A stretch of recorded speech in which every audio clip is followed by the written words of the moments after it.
And we've been in Harrisburg recently hearing about some of the issues with erosion along the Willamette River. And I spoke with you, Michelle, and you explained that this is something the city is dealing with. What exactly is happening? We are having an increased amount of erosion on our city property that is located north of the city. We have about 1,700 feet of riverbank, and the erosion on that has stepped up over the last few years. So we have erosion that's affecting the Life Bible property, and then ours as well, that is just directly north of that. That property that's being impacted, the city property, what exactly is there, and how is it being impacted? We have close to 200 acres that is located there, and we have a poplar tree farm as part of our wastewater facility. So that is something that we are using, of course, wastewater, and now we're having our water plant will be on the front half of that, but that's closer to Peoria Road. So as we're looking at the wastewater facility, it's about 670 feet away from the bank at this point in time. We don't know how fast the Willamette River might be moving and might eventually impact that area. If that area is impacted, then what happens? If you're looking at how it's going to be impacted, then you start working with the Department of State Lands and the DEQ, because there's a serious issue, as it is all over the state of Oregon. If you have any kind of wastewater, effluent, or anything else that's going into the Willamette River, and the Willamette River being a heritage river right here, it's very, very important that we are not having any kind of problems along those, with our system. And Bobby, from your perspective, what needs to be done to kind of prepare or prevent what could happen? Well, it could be a huge issue in the future, of course. We've been trying to sound the alarm, as it were, for the last, almost 20 years. I've been mayor coming on 22 years now, and this has been an ongoing issue that's kind of been, bubbling in the background, so to speak, not to use a pun as far as the river's concerned. But we've lost our boat ramp. That was 20 years ago. And we've been kind of sounding the alarm, hey, we're losing Riverbank, and not much reaction. I would assume that that's not unusual. Any mayor or city councilor that happens to be hearing this interview would probably feel the same way. You kind of run up against the brick wall, so to speak.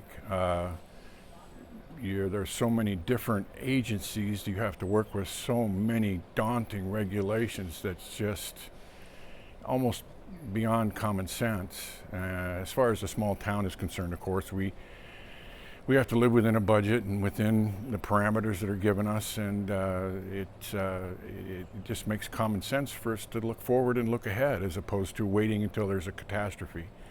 And we're inching ever closer. We're losing a quarter acre a year of land. It's a tremendous amount. We use trees that are used we spray the effluent on in the summer, and then we have to replant those trees on the other side of the property.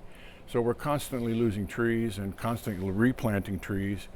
And, I understand Salem's busy. Other things are going on, things that we have little to no control over. And I just wish they would hear us.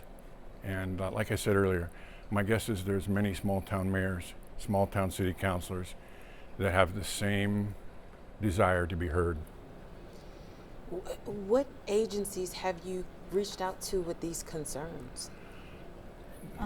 We have the Oregon State Marine Board. We're dealing with the Army Corps of Engineers, Department of State Lands, DEQ, and ODFW, so the Department of Fish and Wildlife as well. So when we're dealing with our river ramp that's down there, we actually have a permit to be able to move the gravel bar that's down at that location. We started doing that work in 2016. We still have an open permit. Problem, though, is that we were required to put a silt fence in the main part of the Willamette River in the main current. A very, very powerful river. We were working with Wildish at the time, they could not secure that erosion fence in the river. We were told at that time it was probably about $230,000 that we would take to come up with some kind of an engineering plan that would anchor the erosion silt fence and then be able to work in the river and then have to remove all of that at the end. So that permit is actually still open. We still have permission to do that. However, we cannot afford the engineering. We cannot afford going in and trying to put a silt fence in that.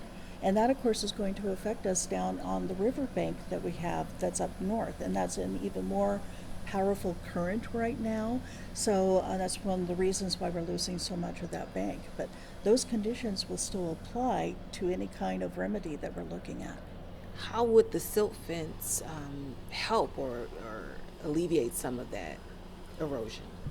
The silt fence is required by both the Oregon State Marine Board and the Oregon Department of Fish and Wildlife, and that is to protect salmonid and the other habitat that is in the river. So it's part of the habitat protection requirements.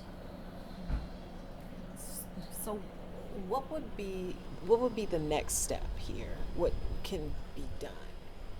Well, we've had meetings, upon meetings, upon meetings, upon meetings.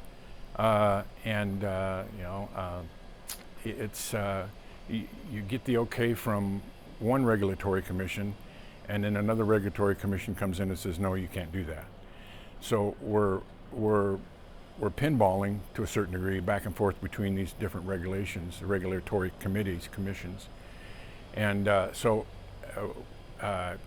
every once in a while somebody hits the flipper and we bounce around some more. So I guess we're just in the middle of the bouncing around and hoping that, we land someplace soon.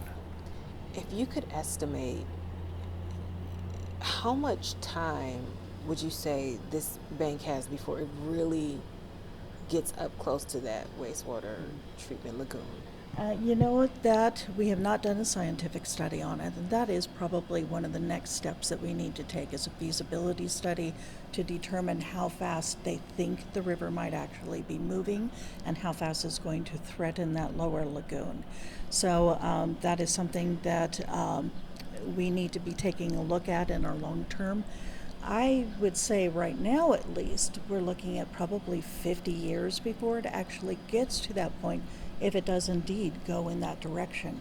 One of the issues that we have to deal with is if Life Bible is able to get revetment that they're installing along the bank there, that is then going to impact and perhaps increase the amount of force that's going to be hitting our part of the riverbank. So it could increase the rate of erosion that we're getting for the city. That might make it more important to move it up in priority.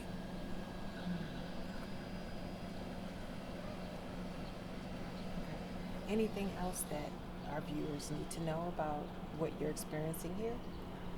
One of the things that I would say is that as we've been trying to assist Life Bible and working through the levels of regulations that they have to do to fix the erosion down there, we of course have been working with the Army Corps of Engineers and DSL and DLCD, so the Department of Land Conservation and Development. They are aware of our problem. We've talked to Congresswoman Bynum's office. We've talked to our regional resource team, the governor's team, for going in and looking at solutions. We've also talked to our representative, Jamie Kate. So we've brought these concerns to all of them back in February when Life Bible did their initial, okay, we're having some real problems with erosion here.